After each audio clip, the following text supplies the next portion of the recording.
This is Viterbi Voices. Coming to you from the University of Southern California, Viterbi School of Engineering. We're here to give you the inside scoop on research, classes, student life, and so much more. All of these shared by students, faculty, alumni, and other members of the USC community.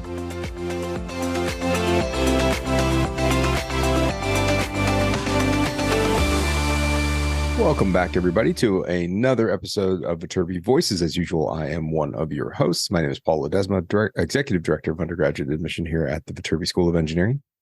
Hello, everyone. I am Maya Neuenschwander, your other co-host, currently, will be a senior studying Industrial and Systems Engineering at Viterbi. Absolutely. We're about a week away from everything starting. Maya, are you ready to come back? Are you ready to start your last year of college? Does it sound exciting? Does it sound scary? Is it a combination of everything in between? Yeah, it is. It is everything all at once. I'm very excited to see all my friends and to go back to campus. Because you've been gone for so long, too. Yeah, the last time I was on campus was at the beginning of December 2023, and I missed 22. 22. Oh my gosh. Yeah, I miss the campus environment. I miss everyone. I miss the sunshine. Though apparently I missed some rain in the spring, so you missed the most rain we've ever had for the longest period of time. Yeah, I like to think it's because I wasn't there. So yeah. LA got sad. That's what happened. Yeah. So you're coming back and you're getting ready to move back in. What is on your first weekend list of places you need to eat? Places I need to eat. Okay. Well, my answer has changed recently. So normally I would say Cava. For those of you who are unfamiliar, Cava is this incredible, kind of the Mediterranean Chipotle. And there's one in the That's USC a good way Village. to describe it. Yeah, but there is actually a Cava in Boulder where I'm living this summer. So I had Cava a couple days ago. So you're satisfied there. Yeah. Scratch that itch. Yeah, but definitely sushi. Colorado is not known for their seafood. Landlocked states tend not to be known for sushi. Yeah. So I'm ready for some good California sushi. I'm trying to think if there's any restaurant in particular. Have you ever been to Whole Box, Paul? No, I was about to ask you, where do you go for sushi? Because that is somewhat of a blind spot for me. And I love sushi, but I don't know the joints. Yeah. So within LA, I guess for like sushi proper, a lot of people really like Sugarfish and Kazunori. Those are really big names. Those are good. Yeah. I went to this one, oh gosh, what was it called? Matsuhisu once. That was really, really good sushi. But then just like seafood near, like really that's all like Beverly campus. Hills. Everything you just said is like Beverly Hills, right? Yeah, so really close to campus. And this isn't necessarily for sushi, but it's this really good seafood place called Whole Box. It's in this little market. It's closer to like Fertitta, like the south end of campus. And it's incredible seafood. I think I had like a sea urchin once before one of the game days. That was like, is it on Figueroa? Yeah. Is it on Fig, like across the street there? I think it's a little bit past Fig, but it's a lot closer to campus than you would expect. Okay. I don't know how to describe the orientation, but they have really, really good fish tacos and really great ceviche. That's my favorite. So it'll definitely be the first place I hit up, like getting some ceviche at Whole Box. Okay. That's amazing. That sounds good. Yeah, because Sugarfish, all the Beverly Hills joints. There's a Sugarfish down here in Manhattan, at the beach, and a few other places down here that I know of pretty well. But I'm always kind of interested. Like, have you ever explored kind of the sushi restaurants in Little Tokyo? No, actually, I have not.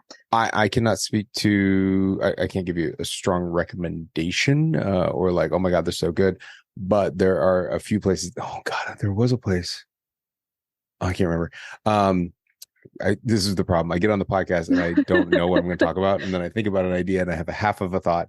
But Little Tokyo and also near Pershing Square, that whole area. Then there's some great sushi joints in downtown that you might want to check out. Some of them are like the fun kind of kitschy environments. Like there's the conveyor belt, like the rivers, like the running like boats of sushi that go around. So you just like pick it off, which is always kind of fun. And then there's another place that I know you go downstairs and oh God, I'll come up to it.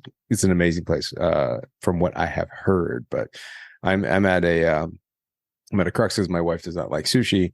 My daughter likes California rolls. I'm excited about that. But basically, no matter where we go, I'm basically the only one eating sushi. So I don't get it a lot. It's one of those things that I try to do when I'm by myself. And to your point, if I'm traveling somewhere, this is where like I distinctly remember getting sushi in Texas. And I'm like, why am I getting sushi in Texas? But I'm like, but I was by myself and I was traveling and I wanted sushi. And so here I am getting sushi in Texas.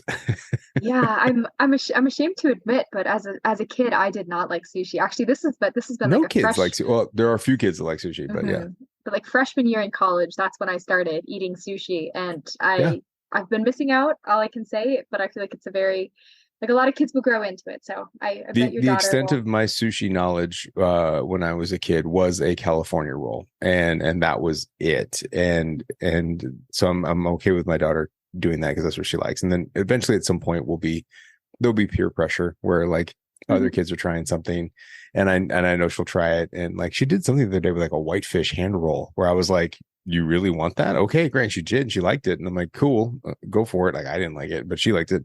But I remember I was not really introduced to sushi until I was in college. It had to be like sophomore, junior year. And at that point, there was a place in Westwood. I don't think it's there anymore. Called Cowboy Sushi.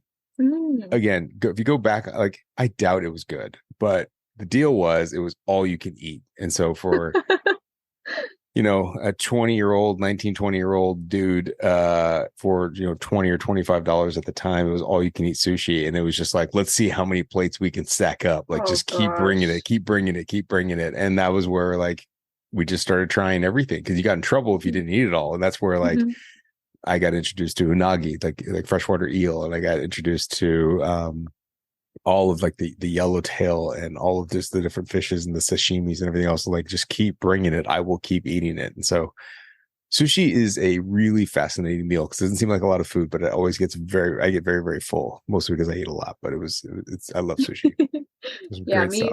Me too. I'm in my head. I'm like, how do we tie sushi into chemical engineering? Like what's a clever pivot I can introduce? Well, I think you just did it. I think you just slyly did it. And that brings us to the topic of today's episode, which is chemical engineering and nuclear engineering and fusion versus fission and everything else. And that's what this is all about. This is Dr. Greg Sinclair. Greg is one of our students who's originally from Sacramento, came to USC to study chemical engineering, went off and did a Ph.D. in nuclear engineering at Purdue, and is now one of the main scientists at General Atomics working on nuclear fusion and energy from that. I'm kind of spoiling a lot of the episode because they're going to talk about it, but I can't wait for you to hear all about this stuff because the ideas related to energy, clean energy, nuclear energy, all the thought process related to oil and gas and everything else in between, and his journey on these topics and what he wanted to do is all laid out for you. And Greg is doing some great stuff. So let's hand it straight off from this to our conversation with Greg Sinclair, or Dr. Greg Sinclair, one of our chemical engineering loves.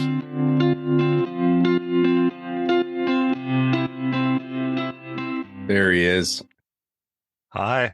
How are you? I'm good. How are you doing? Of course, my dog barks immediately when we start. Hasn't done anything this entire time. I'm good. How are you? I'm good. It's been a long time. I think the last time I saw you, I stopped by campus in like 2016, 2017, something like that. Was that how long it's been? Is that how long it's been? Okay. Yeah, I think so. All right. So it's been since like 2016. That's forever ago. So yeah, I remember I was on a trip out to LA to see friends, and I thought, you know what? Let me see if Paul's in the office and has time. And that was nice to stop by and we were able to chat a little bit. So that's always fun to, see campus coming back and see how it changes over the years, right? So yeah. And now you are in San Diego. Am I catching you in your office? Yeah, I'm in my office on the Torrey Pines Bluff. So it's nice. A few minutes away from the golf course, a few minutes away from the beach. Nice. It's definitely a nice location. So very cool, man. Very cool. Well, thank you for being on this. I don't know. Are you a big podcast person? Do you listen to podcasts? Yeah, it's become part of my routine. Especially I'm a dad now, and so you're a dad now. I don't even know this. Whoa, yeah. What? Yeah. I have 2 kids at home, so which is really exciting. Holy cow! How old? My daughter turns 2 on the 12th, and my son is about 3.5 months old. Oh my gosh! Congratulations! So, thanks. Just so, back to back. Yeah. Yep. We got we got it done. So my wife and I are like, we don't want to be outnumbered. I think 2 is enough, and we'll go from there. So you're playing man to man, and you don't want to go to zone defense after that. Exactly. But yeah, I mean, in the world of being a dad, like throwing a podcast in is a great way to kind of have some downtime when I'm working on dishes or something like that, right? Instead of, it's hard to pull up a TV show while I'm doing dishes or laundry or whatever, but if it's just throwing a podcast. So yeah, I mean, I've tried to balance some of the more serious podcasts, some of the more fun podcasts, right? So I always tell myself I'm going to get into serious podcasts, and then I start 1 or 2, and then I get really, really distracted. Sure. I feel like I need it to be purely entertaining or escapist. I don't know what it is. Well, that's what's so nice about something like there's a news podcast NPR does. Oh, yeah, first. And that's awesome because it's like 10 minutes or so, like in and out. And so, some of those news podcasts can be like a conversation that goes on for like an hour. And it's like, I don't really have time for that, Yeah. I need the top down briefing. Yeah, that's like me in the shower is up first. Like I throw it up first, and then I'm like, by the time I'm brushing my teeth and I'm getting out the door, I've got everything I need. So we're ready to move on. Yeah. All right. So you are in San Diego, you're living down in San Diego now. You mentioned while we were chatting over email that you're liking it down there. Yeah, San Diego is a really cool place. I'm a little bit on the outskirts of the city right now, just because that's what my wife and I can afford, especially with the 2 kids. But yeah, I bet. Hoping when we're renting now, so it's hoping one of those things. Hopefully over time, move closer to the coast, move closer to downtown, cool. And find something we can buy. So, but yeah, I mean, it's a great place. What's so fun too is, there's so many neat little, mesas and then valleys and things like this. I mean, that's, if you aren't from San Diego and you drive around, it's like, I'm on a mesa and then there's a canyon and then another mesa and then another canyon. And each canyon has cool hiking trails and things like that. So that's really fun. Remind me where you're from. I'm from Sacramento. Sacramento. Yeah, I grew up in Sacramento. So I didn't want to leave California.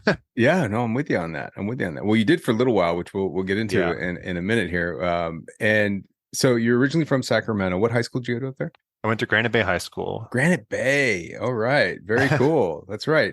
And how did you find yourself at USC? Was it always a target?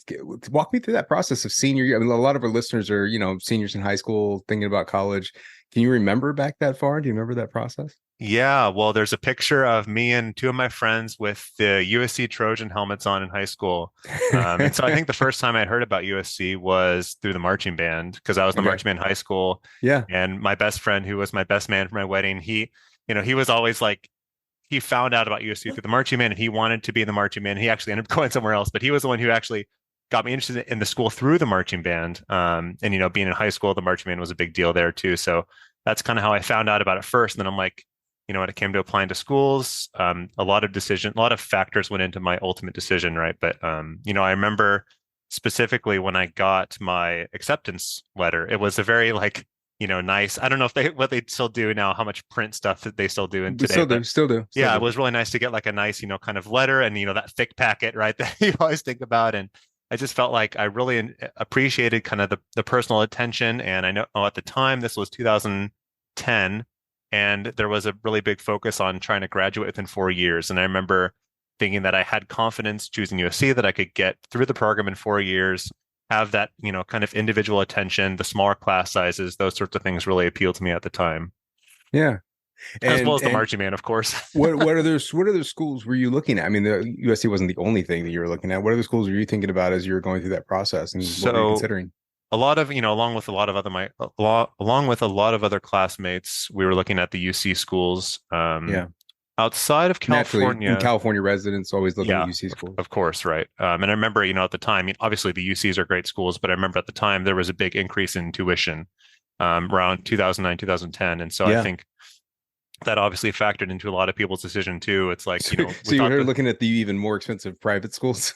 Yeah, well, the difference definitely became less than what we thought, if you will, right? I mean, yeah, sure. So, but yeah, I mean, I think, I did think about for a while applying to schools in DC, because I've always had kind of a fascination in the combination of science and policy, but I decided I wanted to stay in California. So, I would say most of the focus was just on staying in California because I knew as a kid I always wanted to go to LA, which is funny. I guess I don't live in LA anymore, but I was a Lakers fan in Sacramento when the Lakers. You were a Lakers fan in Sacramento during that time period, Kings Lakers, early 2000s. Yep.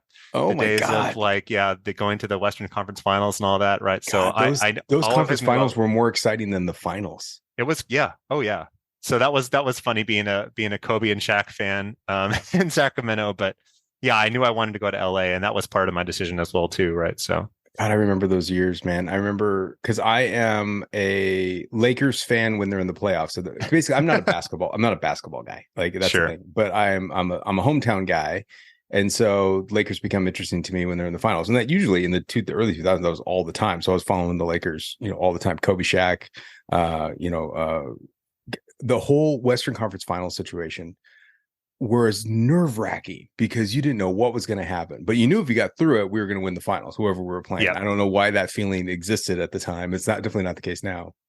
Yeah. At the time, it definitely seemed like the Western Conference. I mean, things change over the years, but the Western Conference was really strong at that time, and so those were really, really exciting games for sure.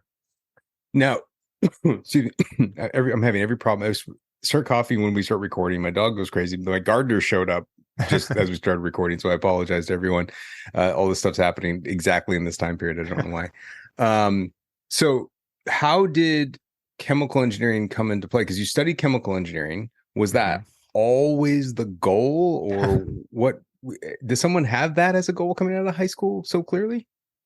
No, and I remember we talked about this when I was an undergrad at VSA too, where when you're in high school, you think about like maybe problems you want to solve or something like that, but the problem you might want to address, like cancer or something like it, there's not a cancer engineering.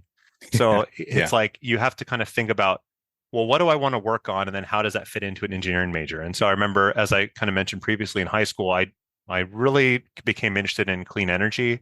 And so I was trying to think of where that fits in college. And so I thought about the environmental policy program at USC.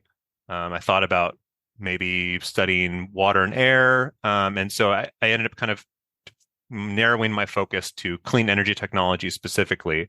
And I actually initially applied to civil environmental, and then changed my major from there when I found out that it wasn't quite focused on, the energy technology specifically. Yeah. There's a lot of people that go down that road that think energy, clean energy, that's environmental engineering. Right. And while it can work its way into that in some regards, it is much more chemical. Like it is a clean shot chemical. Right. Yeah. So, and then I switched from civil to chemical, like right when I started, because I decided that I wanted to kind of go down the path of biofuels, which that path lasted for a little while. And then that kind of led me to my undergrad research that I did as well. And tell me about that research. So I studied with Dr. Agolphopoulos in mechanical engineering. Yeah.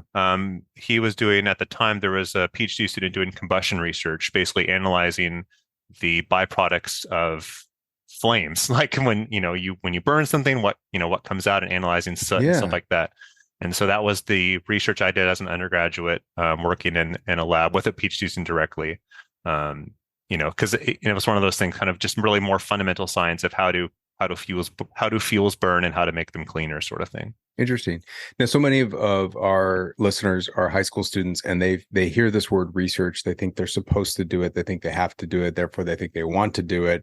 And I'm the first to tell them, like, everybody wants to, but not necessarily everybody likes it. Can you talk about what research is, especially like what saying you're an undergraduate research and you did that stuff? What did it fundamentally come down to? What was the work you did? How often were you there?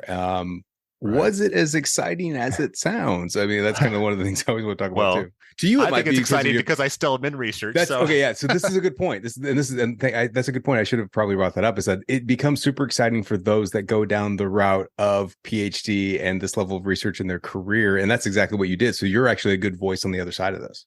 Sure. Yeah. It's funny too, and research doesn't necessarily mean the same thing day to day, right? And so my day to day sort of experience as an undergraduate was that I would have, like I think I had the phone number of the PhD student I was working with, right? And so we'd figure out a window where I'd come into the lab.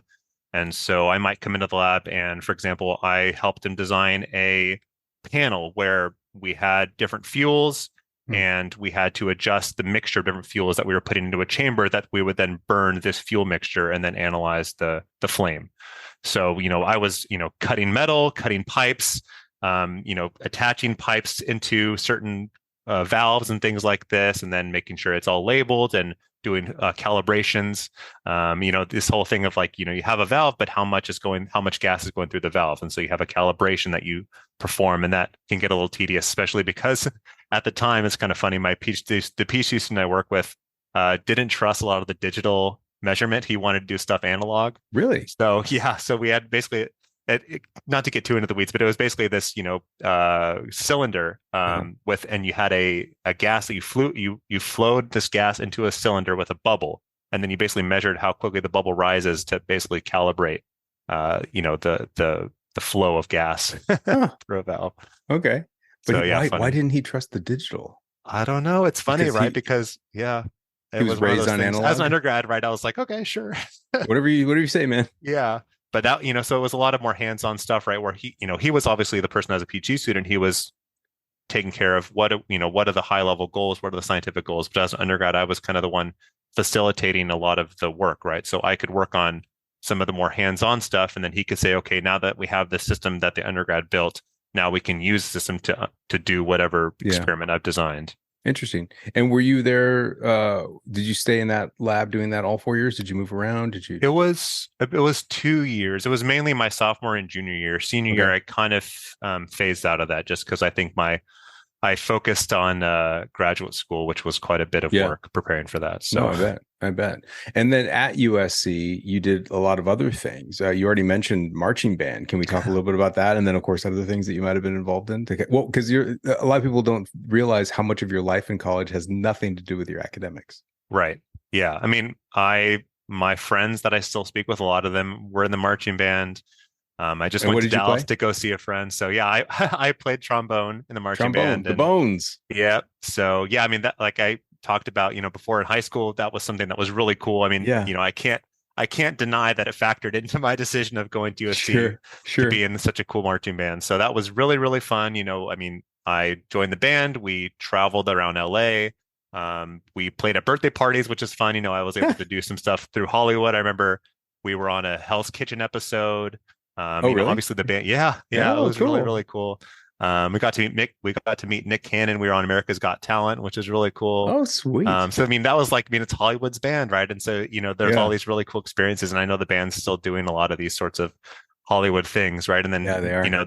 That is not even to mention all of the travel for athletics, right? And so the band's traveling to football games. The band plays, or the USC football team plays the Notre Dame football team, and so the band will travel with the team. That was my first time I got to see Chicago. So, and then we were lucky enough, my senior year, 2013, the seniors got to go to Hawaii for the Hawaii game, which was awesome. Oh, amazing. What great timing as a senior to go to Hawaii. Because to fill people in, that on each of these games, each of the travel games, seniors go to all of them or have the option to go to all of them. Is that what it is? There are certain trips that are class trips. So certain trips that are class. So it's like the sophomores go to this game and the juniors go to this game, and then the seniors, they'll usually reserve the coolest destination for the seniors. And so then the rest of the games are kind of volunteer basis, right? Got it. So your Hawaii was the senior trip. How it wasn't broken. This is the sophomores to Hawaii.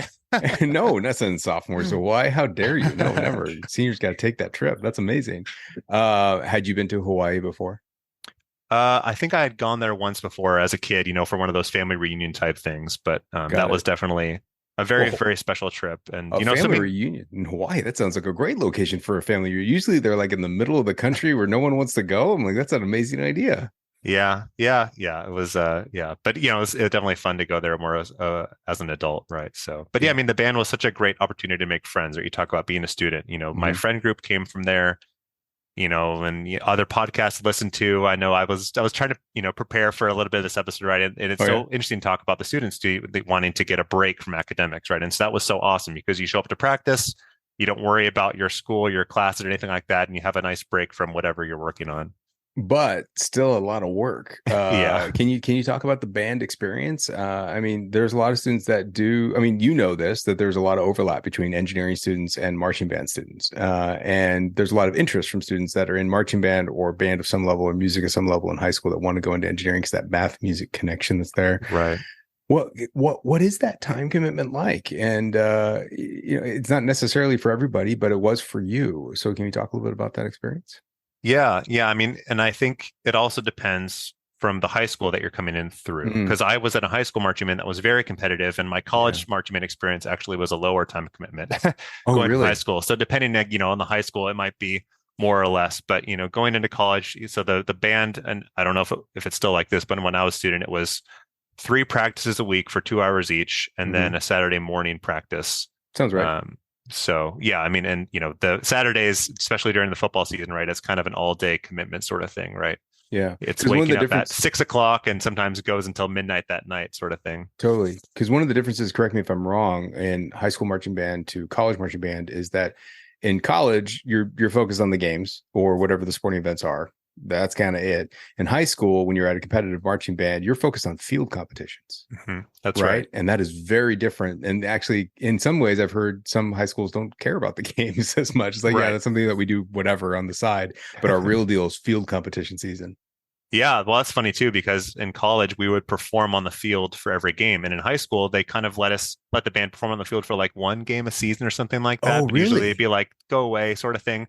So we'd have our, like you said, competitions around Northern California, and those would be judged of a very analytical judging process of the field show performance itself. It is hardcore, right? Like it is like angles and measurements and like spacing and all this sort of how well you're making the shapes in the field. It's very, very, it can be stressful, but it's obviously a great lesson, right? And discipline and repetition and all that, right? Very militaristic, precision-based performance, which is really interesting. Which was kind of nice going into college where it's not as focused on that, right? It's a very different sort of vibe, right? It's more relaxed, more fun. And like you said about the football team, really. So celebratory. Yeah, totally. But still focused on details, which I think is kind of cool and those opportunities. What was your, if there's one thing you remember that you're comfortable sharing about band, what was that one experience that you still think about with band? I would say that I really enjoyed, I mean, I guess to brag a little bit, I was able to be section leader of the trombone section for my junior and senior years. That's a big deal, man. That's a big deal. Everybody needs to know that. Yes, absolutely. But that was just a really enjoyable experience. You talk about the kind of focus on music still, and there's still a focus on that. And so I still remember how much I enjoyed, doing some of the teaching, right? I mean, we have people who join the marching band who have very little experience, and I don't know what it's like now, but when I was a student, people would come into the band who hadn't played at all. Yeah. And so it was awesome to be able to kind of share my love of music and bring people on and teach them about playing. And so I feel like that kind of almost mentorship in a way. I mean, maybe it feels a little too official to call it that, but no, it is. It is. The mentorship was really enjoyable, right? And watching them kind of get it why I love playing trombone and get that and then also make it about a fun atmosphere, right? Not be like you have to hit this note, or we're going to get in trouble or something. It's like, let's just play well because it's fun to play well and because we can put on a good show, sort of thing, right? So that's amazing. That was really rewarding, I think. Very cool. And I know as a VSA, as one of our student ambassadors, you were heavily involved. And what was interesting, what's striking to me about this conversation and things I remember from back in the day was when you first meet you, Greg, you don't come across as someone who's going to control the room. You just seem like a very quiet, well-mannered guy. Like, hey, I'm just here to do the thing. And you always do a good job.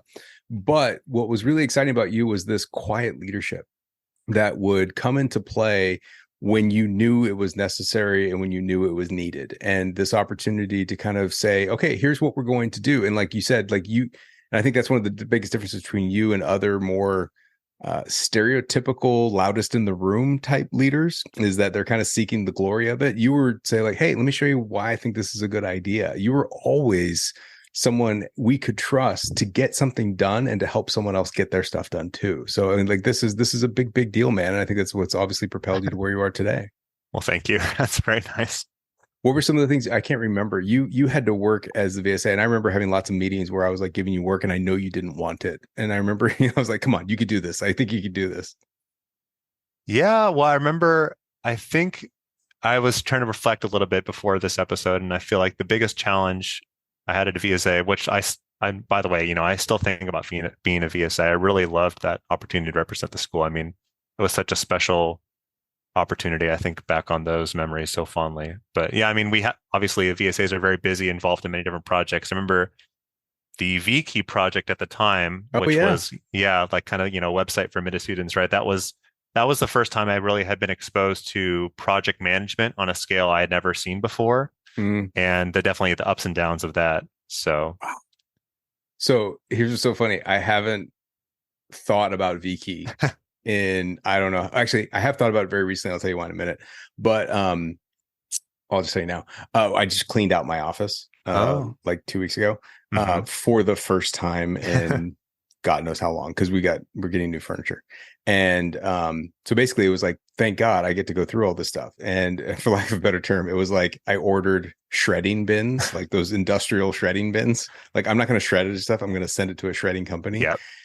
And I filled 2 shredding bins with my office. Oh my gosh. And one entire section of an entire bookshelf was all VKey stuff. It was all like printouts and edited documents. And like in one year in particular, before you came on board, long before the day, and other podcast episodes deal with this conversation, when it was a CD-ROM. Do you have Wayback Machine of these websites? Was there any archiving done? It'd be really cool to see some of those physical copies. I have the physical copies. So I have archived at least 1 or 2 of each of these. Because for our listeners, what we used to do pre-internet, pre-social media, pre-YouTube, pre-anything, it started back in 2002, I think I was going to say. We created the CD-ROM. And at the time it was called, oh my God, what did we call it?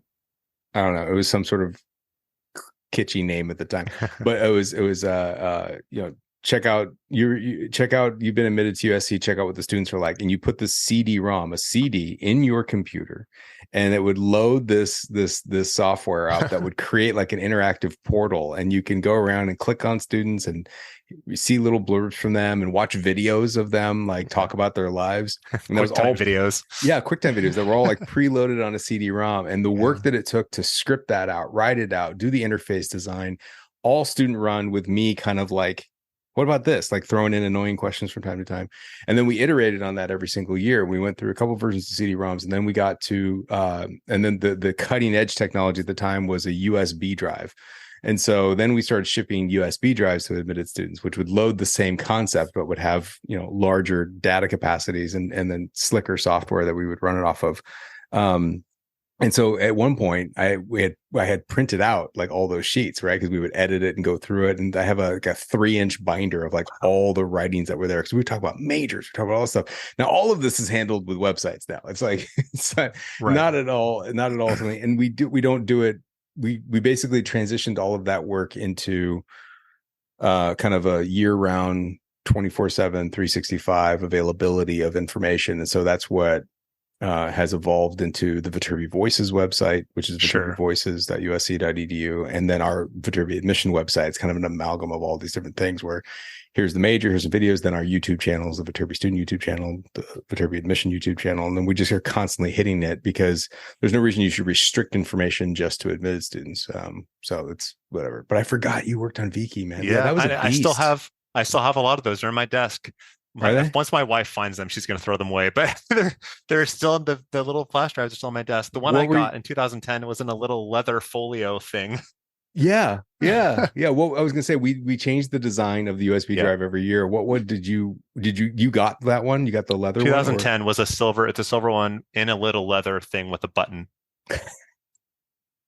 And what were the ones you designed? What were the ones you worked on? Do you remember? Those were slick, because those were the thin USB sticks. Yeah, again, and we actually had them at the time remotely look like an actual key. That's right. Yeah, I have that one. It looks like a key. It fits on a key ring, and so it was the V key. I think the last version we ever did, I don't know if you were part of this one, was we switched to then the next thing, which was a credit card with a thin micro USB. and then we called it a V card. It was dumb. It was people hated it. It didn't work. But it was interesting nonetheless. And so we got that out, and we shifted away from that. Things changed. Things evolved. Yeah. And then now we have a podcast, which does even more. Hold on one second. Sorry. Of course. We'll cut these things. We'll cut these things out. I don't know what's going on. Literally all morning, all day today, super quiet. Nothing's happening in my house. The minute I bring you in, gardeners show up, people start talking around the house, everyone's going nuts. Sorry. We'll cut it out. So you worked on VKey, you did that, you did some amazing stuff as a VSA. You said you really thought it was an honor. It was an honor for me that you actually were considered spending that time representing the school and working as hard as you did, because it's almost like a full-time job on top of all the other stuff you were doing. We stretch and push student ambassadors a lot. And so I'm very, very thankful. And again, thankful again, because look, you're still doing it. You're here. Well, and I have to just give a shout out too to the development that you provided us. I mean, some of the skills that you taught us, like I remember we went to the middle of campus and you had us learn how to project without yelling at use our, how to use our loud voices properly. And that still comes in handy, giving tours and things like this. And I remember we had a movement thing or something at one of the theaters where we learned how to express emotions and language with our bodies. And so you had us do all sorts of fun development, but it still comes in handy today. Good, man. Good. I hope so. I think it's always kind of cool to hear how it impacts people, because those are the things that I find helpful. And I hope that you guys do as well. And hopefully it kind of becomes it's weird because sometimes I think it's viewed as like, I make you guys do stuff, but I'm hoping that what this becomes is kind of like an investment of energy and time into you that you realize over time that ends up kind of becoming useful down the road, because I'm essentially getting my usefulness out of you while you're there. Right. And maybe not something you'll realize today, but will come in handy later. Yeah. And I know that some people don't like it, but I hope that over time it kind of works. So I appreciate those comments. And so when you spend a lot of time in the marching band, which is a lot of work. You're a hard worker. Chemical engineering is a lot of hard work. Being a VSA is a lot of hard work. Are you just a glutton for punishment? Are you just like all about the hard work? It's so funny you asked that, because I really felt like, I wouldn't say college was easier than high school, but I didn't have this big change in how much work I did going from high school to college. I mean, obviously high school, as many people know, is very difficult as well. So maybe I am a glutton for punishment, but I think I've tried to hopefully relax a little bit now that I've gone through all my schooling. Well, I think maybe it's just, we've talked about this with other alumni on the podcast, and that there is a trend, and there's consistency in success, but there's also consistency in the types of people that have engaged and been successful in our engineering program. And I wouldn't call them glutton for punishment. I'm just kind of making fun, but but it's much more about like you constantly have a pattern of seeking out challenges, if that makes sense. And I think that's actually a natural born engineer, and the one that actually wants to solve the problems. Like, you identify the problem, you go after it. And I think what's really interesting about you and others that we've had on the podcast, and why I want to have everybody hear you, is because in different ways, you're not just seeking them out for the technical merit of the challenge. You're seeking them out because of kind of that societal context, or something that's interesting to you, or something that really sounds like it's important to you as a human being, and that you get strong passions out of this. And so many of our high school students that talk to us, I think in a weird way, somewhat feel lost because they get told you have to find your passion. And adults like us will say, see, well, I was really good because I found my passion. What's your passion? And they don't know what it is. And they realize that I would always tell them, like, you're not supposed to know it. You just kind of just go. Seek out the challenges, keep going after stuff. And over time, you'll find it. Because as you mentioned, you went in thinking you had a very specific idea of what you want to do, but that did evolve a little bit, right? Yeah. I mean, I do think it's funny though. I mean, this is kind of where I thought I'd be about 10 years ago, to be honest with you. That's great. That's great. I don't know. Maybe that's, a little bit different here and there. So let's get to that, because this idea of energy and clean energy, and what I guess my point is that you went through biofuels for a second, right? Different. I wasn't sure what that meant, right? You weren't sure what that meant. And so before we get to like where you are now, can we talk about how chemical engineering, even when okay, great, I'm going to be a chemical engineer, how even that is confusing, because there's so many different applications and subsets of what chemical engineering can be at any institution? Yeah. And I think this gets back to kind of what I mentioned earlier, where if you're a high school student, looking at the world around you, you're trying to think about what do I want to do for my life? And there are all these different challenges we face as a society. And those challenges don't fit nicely into a certain engineering major. And even in chemical engineering, people came to chemical engineering with a total myriad interests from all over the place. And the skills that you learned in chemical engineering, I think helped my friends and I in the jobs we ended up having, even though the jobs were very diverse. Hmm. I have friends who are working at SpaceX from chemical engineering, at Merck, at Target. So it's like so funny that the things that where they end up going, it's all over the place. But and I also think part of this is undergrad too, right? Where, in my opinion, undergrad engineering program was less about the specific things I learned and more about the skills I developed to address problems once I leave. And how did that influence your next steps after that? So this was funny. So I was in chemical, and then you get to your junior year and you're kind of presented with these ideas of choose an emphasis. And so I thought, well, and you don't have to, but right, you have options, right? Yeah. And so I was like, okay, I had at the time I was interested in fuels and biofuels, and so I thought, well, biochemical sounds good because it has bio in the name, sure. And I remember going to the first one of the first kind of, I guess, elective classes as part of that emphasis, and I think I sat in the class for like half an hour, and I was like, no, this is not for me. Too much life science. And I immediately realized this was not the right emphasis. Mm-hmm. And so then I was kind of left thinking, well, what do I do now? I want to choose an emphasis, and I want something in clean energy. And what does that look like? And I guess ironically, I ended up choosing a petroleum emphasis. Yeah. But I thought at the time that it would be a good way for me to at least learn about the energy industry, which actually ended up being really incredible. Yeah.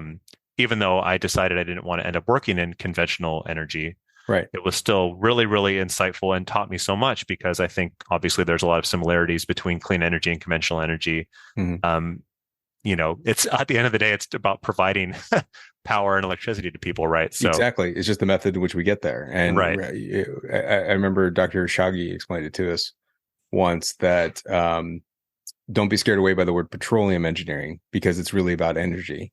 Right. And with each coming generation and each iteration of technology, we just remove a carbon atom. We just kind of we get a little bit cleaner with each version of it as we keep moving forward.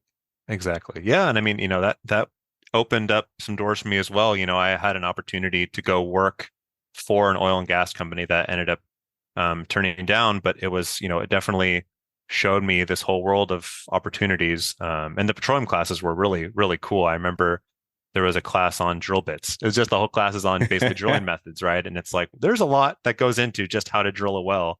People you would never think of until you actually kind of dive down into what goes into it, right? Yeah, exactly. So you decided to not go down that road, and instead you chose the graduate school research route that we alluded to earlier. And then I totally changed decisions again.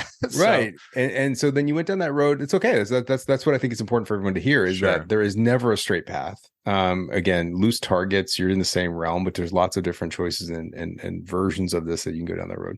But you end up going to graduate school, and you landed at Purdue. Again, completely different than USC. Yeah. Not in quality wise, it's a great institution, but you're in the middle of Indiana.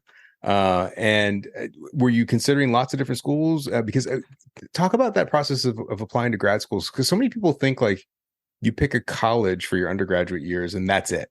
They think like, okay, well then I got to learn about your graduate programs. I'm like, we have them, but trust me, man, that you got lots of different choices. It's different at that point. You're not really looking at schools per se. You're looking at programs. Right. So I also think it's important to give some context of how I ended up deciding to go to grad school. So like I said, I was in this petroleum emphasis. I maintained my interest in energy, and I was in these petroleum classes. And at the time I was in a physical chemistry class. And I ended up developing a really positive relationship with the professor.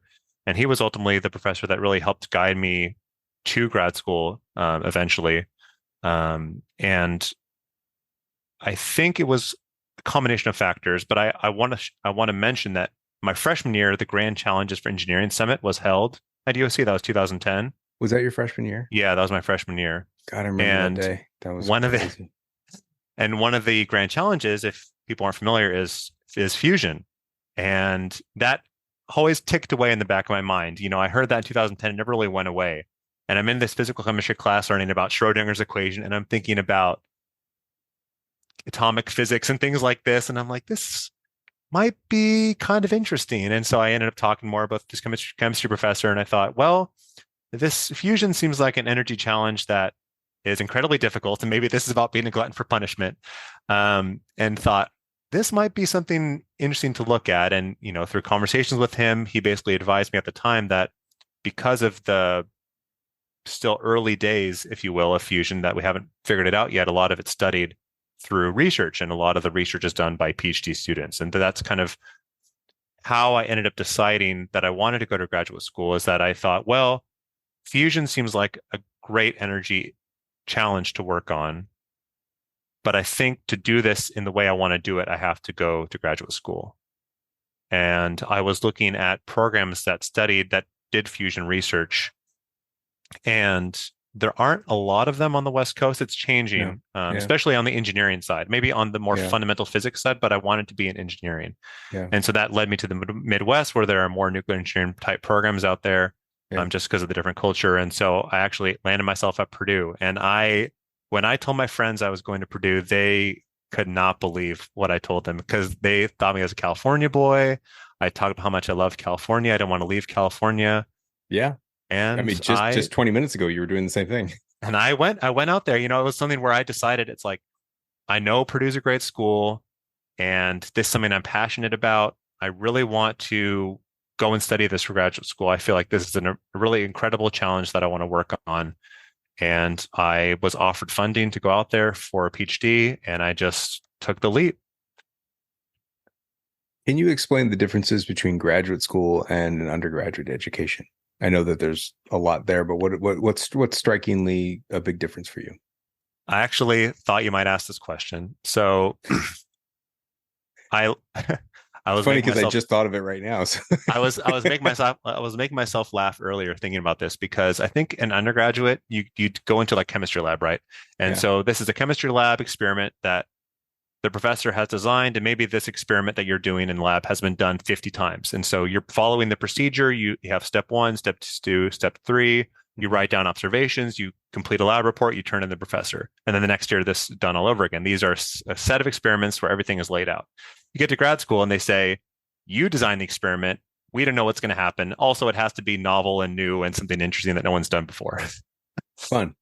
And say, that's a very different type of challenge, right? And so and obviously you're not doing it on your own, right? You have colleagues and an advisor to help you, but it's an entirely different type of work, because especially in a PhD student, you're doing an independent research project, you're trying to find something novel, but you are making the experiment, if you will, right? You're doing all that design. You're not doing something that somebody has done before, and that can be really stressful and challenging, but also rewarding at the same time. That's great. What, given that you've spent time at 2 different universities over the course of 8 years, you have USC and Purdue, both well-known engineering programs. What are the differences? I mean, for people that are looking at, or even if you could generalize, right, those Midwest older school, and I don't mean that in a derogatory term, but the older school philosophy of an engineering program versus our engineering program, knowing what you went through as an undergraduate, can you delineate the differences from your perspective as a grad student at that institution versus what the undergrad experience was like? I'll try. Yeah. I mean, I think the best apples to apples, right, would be to compare undergraduate programs. And I just don't have that experience as an undergraduate at Purdue. And I think also your life as a graduate student is very different, right? Because you're not taking as many classes. You spend most of your time in the lab. You don't have a lot of the undergraduate activities, those sorts of things. It is a different world altogether. It's more like having a job as opposed to being a student. Did you engage at all with undergraduates there at all, or? Not really. I was in some professional societies that had crossover with undergraduates, but for the most part, it was really more like, and I guess that's not entirely true. We had undergraduates who worked in the lab with us, and I actually have an intern here in San Diego who was an undergraduate that I mentored, which Oh, is cool cool. how that continues along. But anyway, yeah, I mean, I think the main differences in universities is that, Purdue is really the agricultural mechanical school for Indiana, right? And Yeah. with that charge, it really focuses on those aspects, right? So you think about an A&M type school. The charge is really focused on engineering, science, things like that. USC obviously has an excellent engineering program, but USC has maybe a more evenly balanced portfolio as a university, from at least from my experience. And so it felt like at USC, there was a great focus on the humanities and kind of almost, maybe more rounded global citizen type approach, maybe. Yeah. Again, not to disparage Purdue at all, but Purdue is much more about let's develop scientists and engineers to solve these challenges and maybe make it a little more focused. But I think that was kind of the main difference, at least in the universities themselves. Huh. That's great. Can you talk about what it means, Dr. Sinclair, to have a PhD in nuclear engineering? I mean, maybe we should start with what the heck is nuclear engineering? Why does it barely exist in the country anymore? I know there's a lot of politics involved in history of that, Sure. but it's your field, man. You have the doctorate, so help us understand it. It's like 10 broad questions in a row. So, man, however you want to handle that. Yeah. Well, I think that I may have a slightly different answer than somebody who works on nuclear fission, since my world is fusion energy. Fusion and fission are very different, even though they both have the nuclear label on them. And they both involve different types of science, even though there is science, physics, things like this that do cross over, they're different. And so while I was in a nuclear engineering program, if you take a name out of a hat of a nuclear engineer, they may have a different experience to my experience, right? And so whereas fission energy, we know how to do it. We have nuclear power plants around the world that operate based on fission. Fusion is something we're still trying to figure out. It's a challenge that we don't know how to yet make a power plant based on fusion. So that's the challenge. Okay. And that's what I studied, but it involves things that don't cross over. So for example, fusion is fundamentally based on plasma physics. And that's something that is very unique to fusion that is not really studied on the fission side of things. So, my world now involves a lot of material science and plasma physics on a day-to-day basis. And the simple, dumbest answer we can give for fission versus fusion is splitting the atom and fusion is combining. That's correct. Yeah. Correct. Okay. And so we've done splitting of the atom, and that's where the atomic bomb comes from and other types of power that exists. Fusion is the giant question mark Easter egg we're looking for. We're not there yet, but given that it is your field, and this might be a very unfair question, so you tell me if it is. I mean, how far away are we? I mean, obviously that's why you have a job, but like, where are we in this timeline to achieving fusion? That's the $1 million question. Yeah. And yeah, just for the audience, right? I mean, the sun creates, or, generates, converts energy through fusion. So often we say we're trying to put a star on Earth. So we already have a perfect, basically the most efficient type fusion power plant that we know of, which is the sun, and we're trying to figure out how to replicate that on Earth, which is a huge challenge, right? So fusion's been studied for longer than fission, actually. It's been almost about 80 years, I think, at this point. We've been studying the fundamental aspects of fusion energy. And a lot of it's remained pretty focused on the fundamental science. Again, I talked about plasma physics. A lot of it's focused on plasma physics. There was ramp up in the 50s. Funding's gone up and down over the years. Maybe somewhat unfairly, fusion funding has followed fission funding with political tides, even though fusion doesn't share a lot of the same challenges that fission does. But I think we're getting to a stage where things may be starting to transition.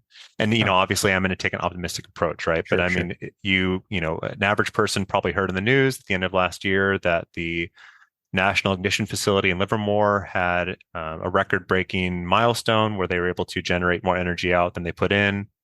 So this was a big achievement in the field, and We're seeing record investment from private companies now. Private companies aren't going to start something if they think that the profit's 50 years away. That's true. So there's record, billions and billions of dollars just in the last few years that have been put into Fusion that Fusion has never had from the private industry. You have people like Paul Allen from Microsoft putting in money, right? And so, I think you're seeing maybe the tides change. Interesting. And you've talked a lot about when I think about a listener in high school trying to grapple with this and they have passions and interests and things that they read about, they're also going to probably hit upon the same words you did, which is the basic, the core sciences. I don't think you said basic, but the core sciences of it, like physics, plasma physics, etc. And so why is engineering the route to go if because some students come say, like, I don't know if I want to study physics or engineering. Can you talk to that student who is looking at this saying, I'm hearing all about plasma physics, so I think that's where I want to go. And this also happens a lot with like space stuff, right? Astronautical engineering, or whether I want to go into astrophysics. And I'm like, talk to that person. Well, for full transparency, my title is scientist. Sure. So I think that says a lot. My education was in engineering, in an engineering program. And yet somebody asked me if I'm a scientist or an engineer, and I can't give them an answer.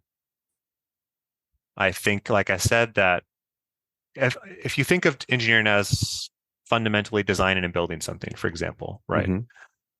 Fusion, we are not really there. I mean, we're starting to get to that point where we say, okay, we have the science maybe down to a certain point where we can start designing and building something. But I would say for the most part, historically, fusion engineering, if you will, has been mostly hypothetical, maybe a little bit here and there. And maybe we're getting to the point where the science is to a certain stage where that it can be given to the engineers. And so I guess, I would encourage, if you're in high school thinking about this difference between science and engineering, there is a difference, but it's going to depend on the field. And I also think that on a day-to-day basis in a job, you might be doing a little bit of both. Got it. So, I mean, my biased opinion, that would say to me that the engineering includes the science in the education, but not the other way around. I would say that's true, right? Because from an undergraduate perspective. Sure, right. Because in my hallway, I have people who have physics education, but don't necessarily didn't take some of those classes like reactor design. I mean, chemical engineering is really just process engineering. Right. So reactor design, efficiencies, something like that. And so when we do get to the point where we say, okay, how do we build components? How do we build a vessel? How do we build so-and-so? The people who have the physics backgrounds, again, not trying to disparage them, they might not have the answer to those questions. But the people with the engineering backgrounds who have kind of morphed themselves into scientists, they'll be able to say, well, I have this background in engineering where I can say, okay, well, now that I have a little bit of both worlds, I can design and eventually build something. Yeah, it's again, not to disparage science at all, and I never want to, because it obviously has its value across the board and everything else. But I said that so quickly that sounded disparaging. I didn't mean that to be. Anyway. Anyway, they're special. But it's much more about, I think, what you said. It's this ability, this comfort level, this background and training to approach the creation of something, to approach that problem-solving mechanics that is not necessarily science. And that is an interesting gap between science and engineering. So when you have that, you're able to jump in and be like, okay, this is where we're going. Or more specifically, when you're in the science element, you could be thinking about that in the future, about like, well, this might this might pose a problem down the road, because I know we're going to need to answer this question down here. So maybe we'll think about it in this step of the science. Exactly. Yeah. And I mean, I'm trying to propose to management, like let's build something, let's build a prototype. I have ideas. And so, I guess to toot my own horn a little bit, right? I have these ideas about how to take the science that we have, the knowledge we have right now, and actually start creating designs and getting stuff built. I mean, that's the ultimate goal, right? Is to build solutions. Well, to the extent that you're able to, can we talk about your company a little bit? Because we're talking about like this conceptual of what you're doing, but you're working at General Atomics. Can we talk about what General Atomics is and your role there? Yeah. So General Atomics started as a nuclear technology company and has morphed into a very diverse company over the years that has its fingers in a lot of different industries, from everything from medicine to defense to energy. So my day-to-day is primarily focused on what we call the D3D National Fusion Facility, which is a Department of Energy funded facility that is hosted by General Atomics. So it sounds a little confusing, but it's almost like having a national lab on the campus of a private company. Huh. So yeah, so General Atomics is the host for this facility that is funded by the Department of Energy. And so a large percentage of my work is focused on that. The D3D facility is the largest magnetic fusion device in the US in San Diego. So it's a research device. It doesn't produce power, but it's a science device used to study the underlying physics of fusion. Huh. I had no idea that was going on right there in San Diego. Yeah, and Torrey Pines. we're making fusion right down the hill.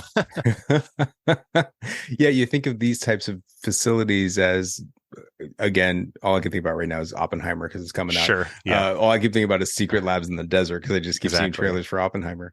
Speaking of which, is that on your list, Oppenheimer? Like, I was just texting a friend last night. I think we're gonna go try and see it in like the 70 millimeter IMAX. Yeah. Well, and I guess like this, and I guess the 70 millimeter red is supposed to be like wider, so it sounds like kind of fun. It's like I think it's maybe fun to go see it in the special formats, right? But absolutely, I was joking we should have like a company trip or something like that to go see the movie. They could do it on company time. I think you should. Yeah, bonding experience. That's right. That's right. Yeah, definitely. Very cool.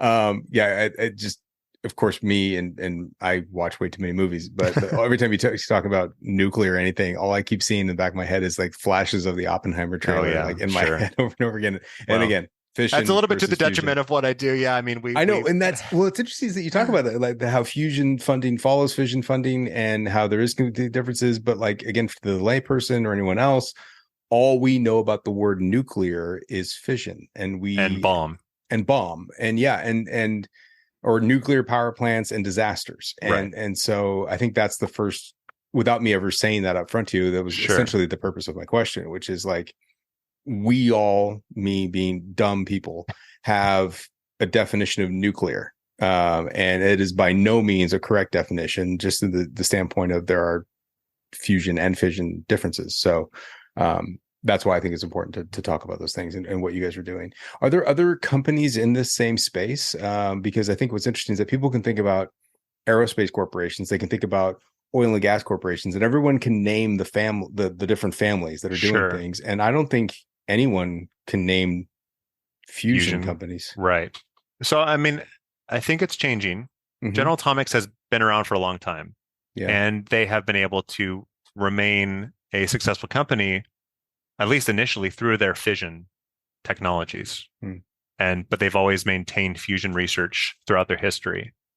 Right now, what you've seen in the last few years are private fusion companies that are startups that are being funded through venture capital. And they come out with claims saying, we have the science to actually build a demonstration device within a certain amount of time. So if you go online, start Googling around, you'll very quickly find, maybe they are not in the general, knowledge base, right? But if you just do a little bit of Googling, you'll find private companies that say they think they can build a demonstration device within the next 10 years. So the way you say that makes it sound like you're skeptical. I think any scientist should be skeptical. I think that some companies I have more confidence in than others based on the physics basis of their design. I think I have, obviously I don't know everything about fusion. I work on very specific things, but I do look at the different designs and think some sound more feasible than others, but I definitely don't want to discourage the private investment, because I think that I came into the space because I want solutions. I don't want to be retiring and be at the same place where we're just still researching the fundamental science, right? I want to move fast. I want us to be urgent and to move quickly towards a solution. And maybe some of those startups have that nimble nature that can move a little bit faster without I encourage. So it's exciting. I encourage startups to move as quickly as they can. And I obviously, General Atomics being more of a maybe traditional company, we have our own types of exciting projects going on as well that are internally funded. So it's a very exciting space to work in, and in 5 years it's going to look completely different than it does now. Wow. I don't want to keep you any longer because I know you've been very generous with your time, and you've got other stuff you got to do. But I do have just like two more follow-ups. But one is just about being a dad, because that is very exciting for me. Anytime anyone is in the dad club, all I want to talk about is being a dad. What have you found to be the most unexpected thing about being a dad? Because I mean, one, you knocked out two in 2 years, so best of luck on the, like, basically you got them back to back, so maybe you haven't even thought about this. But what's been unexpected that you've discovered? I think I'm going to answer your question by talking about the kids and my experience interacting with them, which is that I am amazed how quickly a child's mind develops. My older child, my daughter, she's almost 2. And it is fascinating. I mean, and maybe it's because I'm, a scientific dork about this, right? But just to see a child's mind develop, and as a father, to be able to watch her take in the world around her, and even though she's not forming complete sentences, but you already get it that she's absorbing everything around her, which is it's scary, it's incredible, it's very emotional to watch her do that, but it's at the end of the day extremely rewarding, and so it's amazing. It's like I just have to keep up with her. She's just going to keep going and going and going. And you said your youngest is a boy? Yeah. Okay. So how does she treat him? How is that going? She's doing a good job. I went to go get her this morning. And she wanted to go right over to him and give him a hug. It's really fun. I think she has every best intention. I think sometimes she doesn't realize how much bigger she is, Yeah.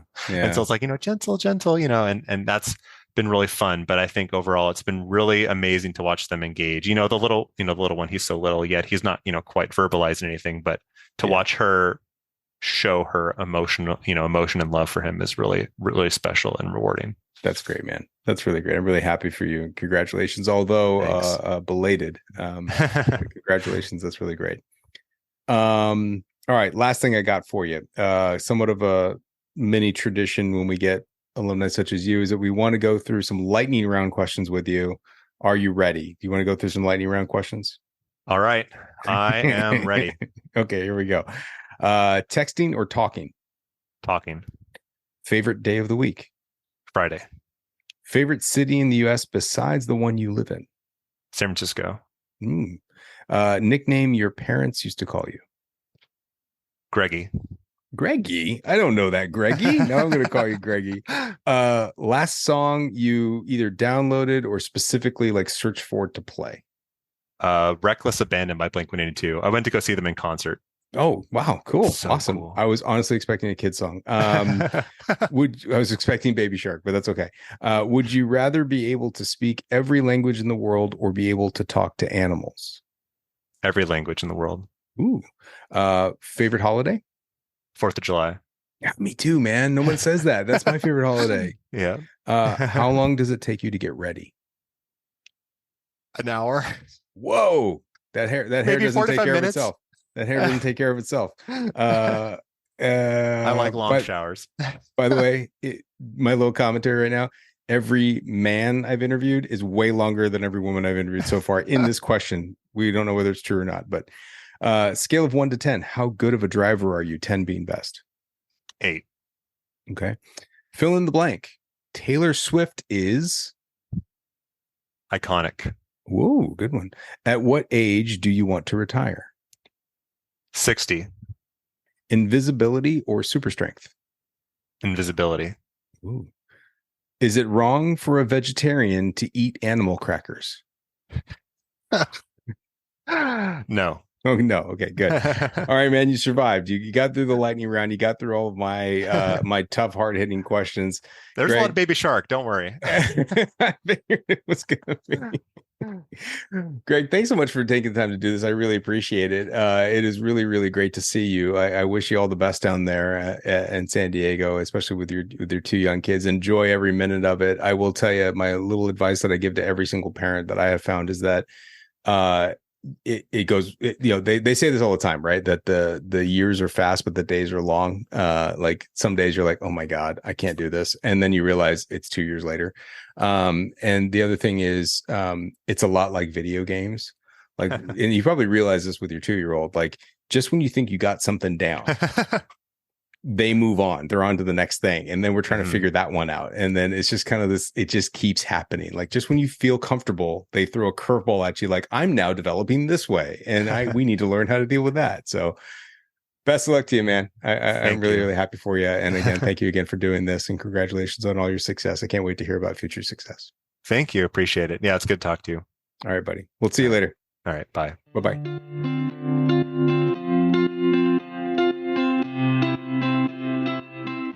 Welcome back, everybody. Paul, I feel like that was a master class in like a good crash course for me in all of these things, especially in advance of Oppenheimer. You know, I'm planning to see it. I haven't yet. I know you have.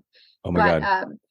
This was recorded. Context. Oh my God, this was recorded before Oppenheimer came out. So you can hear in that episode that we were talking about how he was excited to go see it, and I did not have tickets yet. And I honestly believe that this conversation was one of the triggers that made me go buy the ticket to it, because you can see, hopefully you can hear it, but he was super excited to go see Oppenheimer, and the ideas of what we talked about with fission and fusion, it just seems super excited. So yeah, Oppenheimer. Oh my God.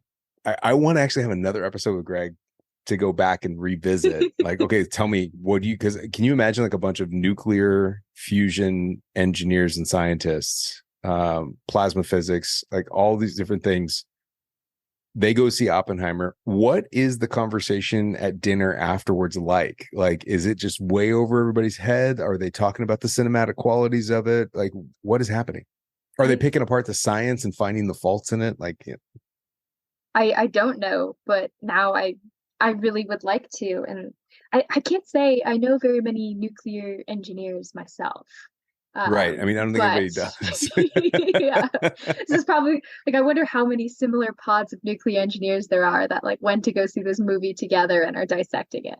Yeah, exactly. I think that idea of nuclear energy, nuclear fusion just seems so out of touch for so many people. And there are some people that are really passionate about it and want to do those types of things. And then we talked a little bit about the episode about kind of the scarcity of nuclear engineering programs for a lot of the politics and confusion of fission versus fusion. And also nuclear is an advanced topic. It's not like something that's taught at the undergraduate level. It is an advancement of different types of degree programs, mostly chemical engineering. And the ideas of physics and plasma physics and everything else that goes into what they're trying to study. Because they're again, as we talked about in the episode, they're attempting to solve a problem that has never been solved before. And it is just, I'm paraphrasing here and I'm putting words into his mouth, but it's just a constant like, well, let's try this. Well, let's try that. Let's bang our heads against the wall and try some stuff. This is research at the purest of form, experimentation at the purest form. And hopefully some news will be coming out, hopefully soon with some breakthroughs on the feasibility of this. Mm-hmm. Yeah. Taking a step back, I think it's so interesting that we had Lissa on the podcast last week, and now we have Greg this week. This is like it's our very own showing of Barbenheimer almost. We talked about Barbie with Lissa. Now we're talking about Oppenheimer, and like you see both the ends of chemical engineering, and you can see both the ends of like things that are popular topics. You're totally right today.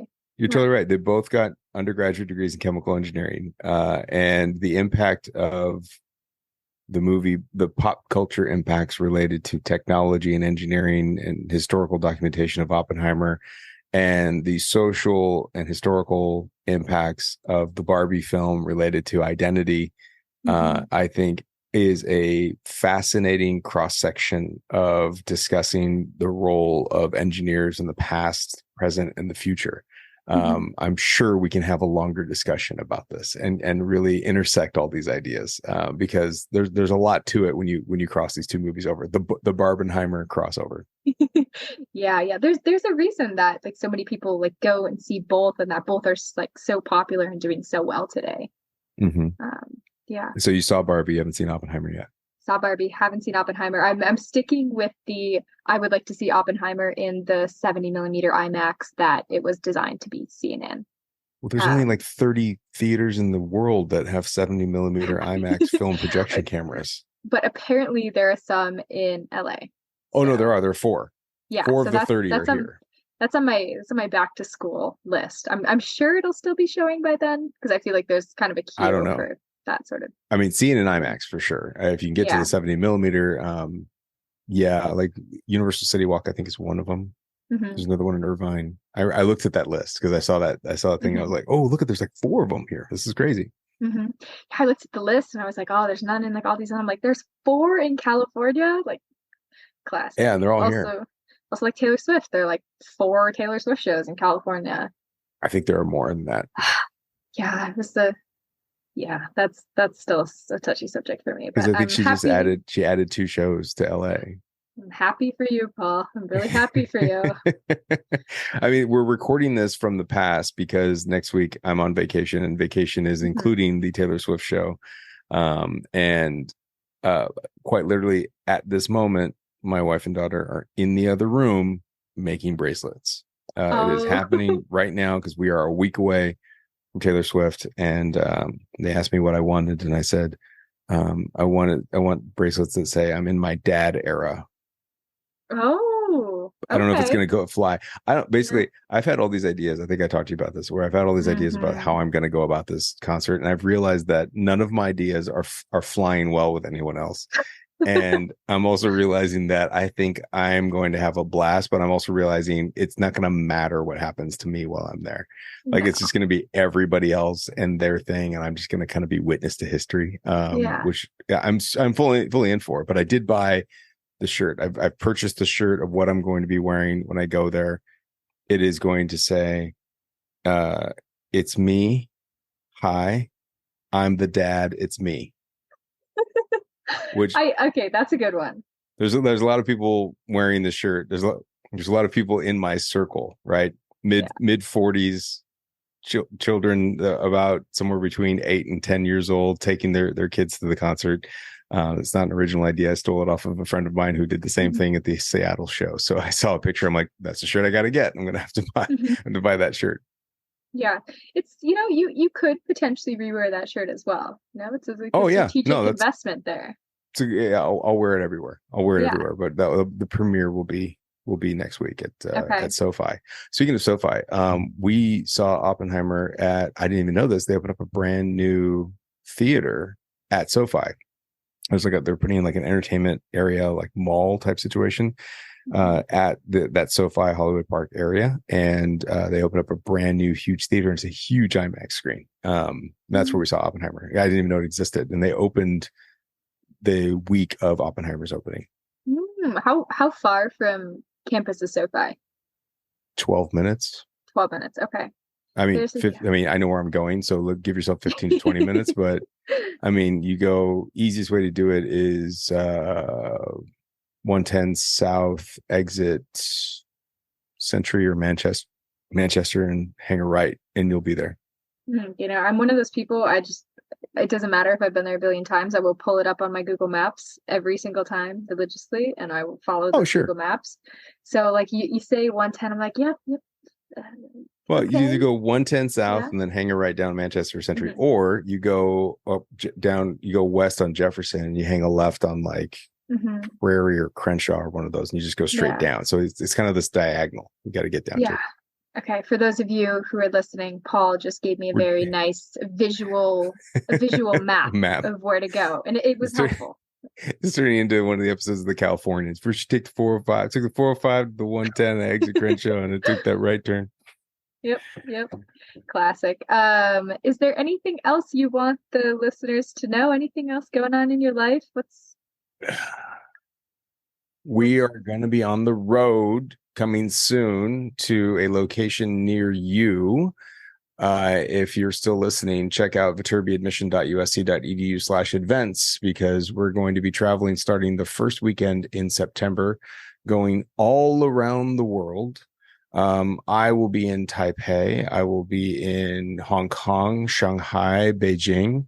The rest of my team will be in the Bay Area, Hawaii, Boston, New York, Philadelphia, DC.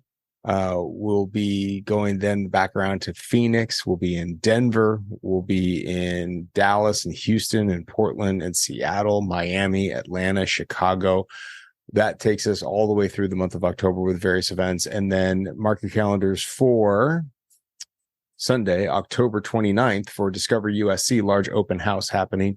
We'll give you more information in future episodes of the podcast as well. But Sunday, October 29th, Discover USC and the Viterbi Expo will be happening in that. It's a big open house. Come check us out if you want to learn more about our programs before that November 1st early action scholarship consideration deadline for the application. Yeah.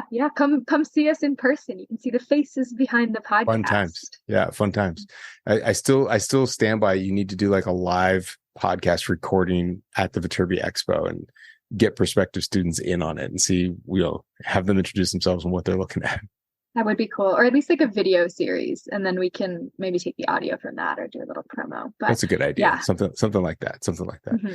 But Okay. the only thing going on in my life is I've got 3 more days of work and then I'm on vacation. So I'm out of here for a while, and I'm excited that I don't have to do anything for a little bit.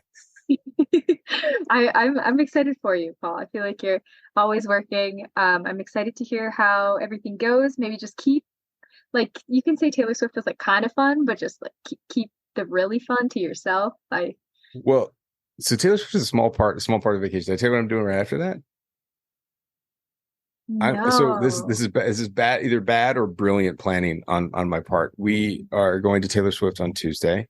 So it's going to be a late night, and who knows what's going to happen. And then we're going to have to get up super early for an 8 a.m. flight to Maui. And so we're going to spend a week in Maui. But like Taylor Swift into Maui is the thing I'm dealing with right now. Like, I don't know how we're going to do a late night for an early morning flight, but we'll see how it goes. Those logistics. Yeah. Well, I mean, they're 2 great things. So I'm sure it's going to be amazing. Yeah, the older I get, the more I realize you really have to just pack as much as you can into vacations if you like want to get stuff done, since they're so sparse. Well, and the part that sucks is with an elementary school kids calendar. Yeah. There's lots of places to go and lots of times to go, but around a school calendar is the hardest. So yeah, gotcha. Well, I hope you have a really great time. Thank you for inviting Greg to the podcast. I learned a lot. Had a good time. Had a good chat. Absolutely. Very cool. Thanks.